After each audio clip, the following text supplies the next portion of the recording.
Wahyudi Siswanto dari Universitas Negeri Malang yang sudah menyampaikan testimoni tentang Pak Budi Dharma. Nah, ada satu lagi sahabat beliau yang juga hadir secara daring, sahabat Pak Budi Dharma, yaitu Bapak Eka Budianta yang akan memberikan testimoni juga sekaligus memberi gambaran tentang buku tentang sosok Budi Dharma yang dieditori oleh Bapak Muhammad Khairi. Kepada yang terhormat Bapak Eka Budianta, kami persilakan. Monggo Pak Eka. Baik, terima kasih. Tugas saya adalah membagikan bagaimana buku yang ketiga, kenangan ketiga Pak Budi Dharma ini ditulis. Ada 3 buku, pertama yang dieditori oleh Pak Tengsu, yang kedua oleh para pensiunan UNESA, dan yang ketiga buku yang dibuat oleh Pak Khairi ini. Ini buku yang ketiga, dan hari ini tanggal 22 Desember, hari Rebo. Selamat ulang tahun Pak Yul, selamat Hari Ibu untuk Ibu Dekan.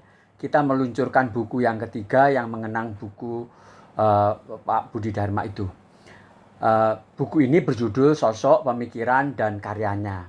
Dan terima kasih kepada 33 penulis yang telah mengisi 18 halaman Romawi serta 258 halaman buku suntingan Pak Muhammad Khairi ini.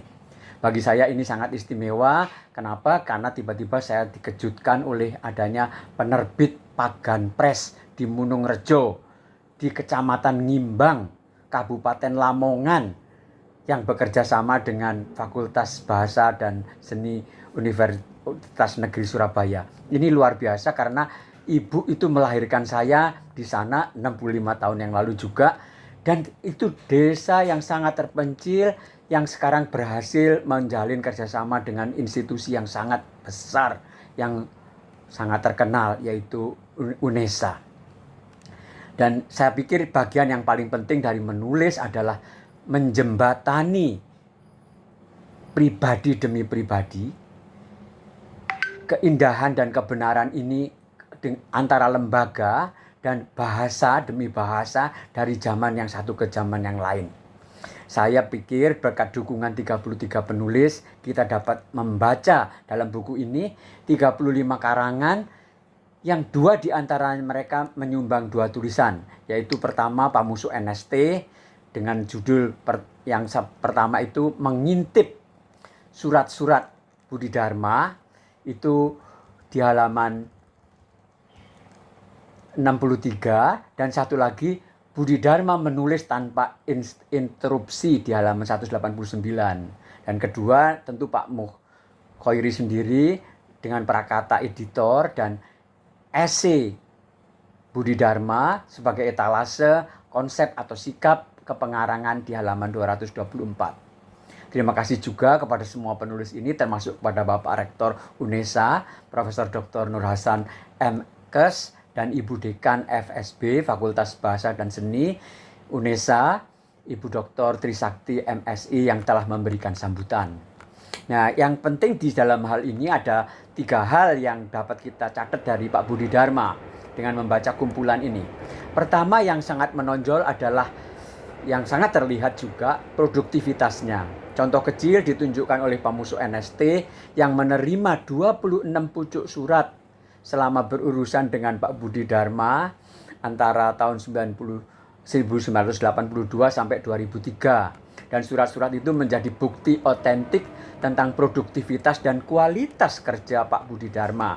Selain yang lebih mendasar, yaitu kesungguhan hatinya. Terima kasih telah memberikan contoh yang sangat original tentang kehidupan guru besar ini. Saya kira saudara tidak perlu merisaukan salah cetak dalam soliloquy. Kelak kalau buku ini dicetak ulang, yang saya kira saja tidak mungkin, akan saya beritahukan kesalahan-kesalahan tersebut. Begitu tulis Pak Budi Dharma dalam surat tertanggal 25 Juni 1983. Tapi Pak Musuh melanjutkan dalam buku ini, prediksi Budi Dharma meleset mengenai cetak ulang buku soliloquy. Ternyata buku itu dicetak ulang pada Januari 1984 dan dicetak ulang lagi dengan cover baru pada bulan Juni 2020 kemarin. Dari kutipan pendek itu saja jelas sekali terlukis karakter yang rendah hati dari seorang Budi Dharma. Ia mengira bukunya tidak akan dicetak ulang, kenyataannya menarik banyak pembaca dan cukup digemari. Lebih dari itu, Pamusuk memberikan catatan yang telak bahwa Budi Dharma sering mondar-mandir Surabaya Jakarta atau Surabaya ke kota-kota lain di Indonesia untuk aneka ragam urusan. Belum terhitung urusan ke luar negeri. Terkesan bahwa manusia Budi Dharma itu sangat kuat dan tidak kenal lelah.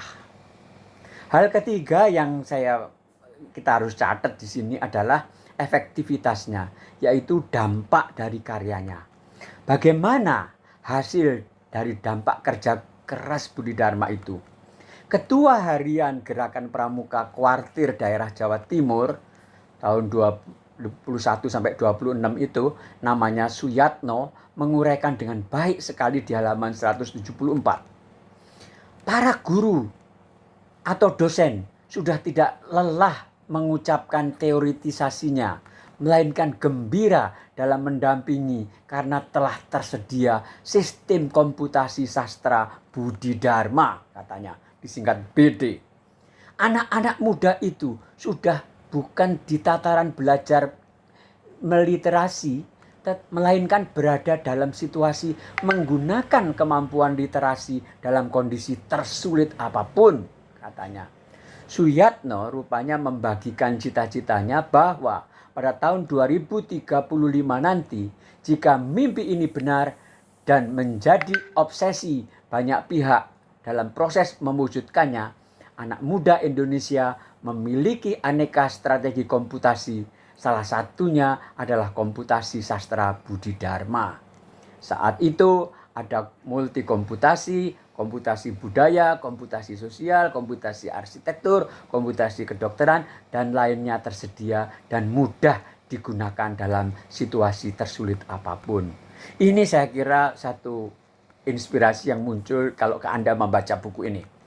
Lalu daya guna buku ini adalah bagian yang paling penting untuk melihat sebuah buku adalah bagaimana kita bisa memanfaatkan buku ini. Dan yang terbayang bagi saya sekarang ada 3 buku kenangan, sosok pemikiran dan karya Budi Dharma ini menjadi penting bila membantu generasi di masa depan. Contohnya A. Joyo Mulyono, kelahiran Cirebon, tanggal 29 Juni 1999, dalam usia 22 tahun, mungkin dia adalah kontributor termuda yang menyumbangkan karangan untuk buku ini. Memang tidak mudah bagi saya yang sedang masa belajar menulis ini ingin mengikuti jejaknya, kata Joyo. Tetapi dapatlah kiranya saya membayangkan bagaimana proses sederhananya menerapkan konsep beliau untuk dapat mengaplikasikan istilah mengebor sukma untuk menjadikan satu kisah yang berdaya kelebat pikiran batin dari setiap tokohnya. Itu pengakuan dari Joyo, 22 tahun, penulis termuda. Memang saya kira benar, tapi kontributor yang paling muda ini menyadarkan kita bagaimana memanfaatkan buku kumpulan kenangan ini. Manfaat paling praktis tentu adalah membuat kita merefleksi dan menarik hikmah apa yang muncul setelah membaca dari berbagai tulisan. Dari buku pertama 65 penulis oleh Teng Su, buku kedua 40 penulis oleh para pensiunan, dan buku ketiga oleh 33 penulis ini. Berarti sudah lebih dari 130 kontributor bicara dalam 3 buku sejak Pak Budi Dharma wafat pada tanggal 21 Agustus tahun 2021. Buku ketiga ini menunjukkan peran Budi Dharma yang penting sebagai jembatan kenangan dari masa lalu dan kepentingan di masa depan. Kita bersyukur telah mendapatkan hikmah dari penulis senior Ada B. Rahmanto, kelahiran Bantul 17 Juli 1948, hingga Joyo Mulyono tadi. Rahmanto menulis, keedanan imajinasi Budi Dharma dalam cerpen berjudul Kisah Pilot Bejo masih sangat relevan untuk masyarakat kita sekarang.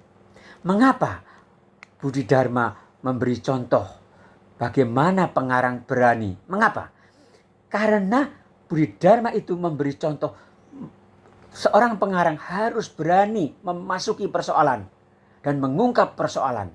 Katanya, ini menurut Rahmanto, amburadulnya sebagian dari dunia penerbangan sipil dan juga militer kita dari tahun ke tahun seolah-olah bergeming terhadap keselamatan penumpang yang telah diserahkan kepadanya. Ini yang luar biasa, dan kehidupan Pak Budi Dharma yang tercakup dengan baik sekali melalui 3 buku ini, melalui ulasan sosok, pemikiran, dan karyanya ini sudah lengkap saya kira. Ternyata pertanyaan untuk kita tinggal satu. Beranikah dan sudahkah kita meneladani Pak Budi Dharma dengan sebaik-baiknya? Itu saya kira masalah yang kita harus jawab setelah membaca semua buku ini. Dan beruntung, terima kasih, buku kita ini termasuk satu di antara 41 buku yang terbit di UNESA tahun ini oleh warga UNESA. Semoga memberikan semangat, memberikan dorongan untuk buku-buku yang lain. Terima kasih.